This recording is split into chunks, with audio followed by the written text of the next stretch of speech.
আলাইকুম। এখন মাহে রমজান সময় একটি ফ্রুটস খুব অ্যাভেলেবেল পাওয়া যাচ্ছে। আমি সেটাকে মেডিসিনাল ফ্রুটসই বলবো ডিয়ার অডিয়েন্স। সেটা হলো তরমুজ। তরমুজ ঠান্ডা, রসালো এবং মিষ্টি। এটি পেট ও অন্ত্র পরিষ্কার করে।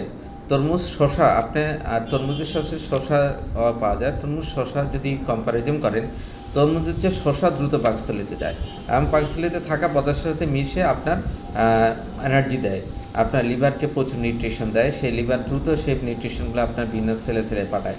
গরমে তরমুজ খাওয়া উপকারী। সাধারণত গরমেই তরমুজ খাই আমরা, তবে ঠান্ডার সময় তরমুজ খেতে পারেন, কোনো সমস্যা নেই। তবে তখন একটা প্রতিশোধ ব্যবস্থা করতে হবে। এই সময় কয়েক পিস আদা খেতে হবে, যাতে আপনার ঠান্ডাটা জমে না যায়।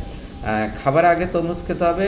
সায়েন্টিস্টরা বলতে যাচ্ছেন যে খাবারের আগে তরমুজ, পরে যদি আপনি তরমুজ খান তাহলে বমি বমি ভাব হবে এবং অস্বস্তি লাগতে পারে। খাবার আগে তরমুজ খেলে এটা দ্রুত পেট পরিষ্কার করে এবং আপনার এনার্জি দিয়ে আপনার উইকনেস দূর করে।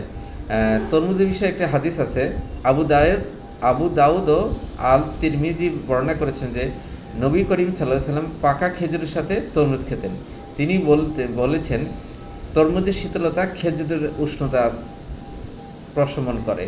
অর্থাৎ তরমুজের শীতলতা খেজুরের উষ্ণতা প্রশমন, অর্থাৎ আপনি শীতল এবং উষ্ণ দুইটা খাবার খেলে একই সাথে আপনি এনার্জিও পাচ্ছেন, আবার ঠান্ডা জনিত কোনো সমস্যা থাকলে সেগুলি আপনি নিরাময় হচ্ছেন। তাইলে ডিয়ার অডিয়েন্স, এই সিজনে আপনি এই সিজনাল ফ্রুটসটি প্রচুর পরিমাণে খেতে পারেন, যা তরমুজ আপনাকে এনার্জি দিবে, আপনার লিভারকে সতেজ করবে, আপনার কনস্টিপেশন দূর করবে এবং আপনাকে দ্রুত রমজানের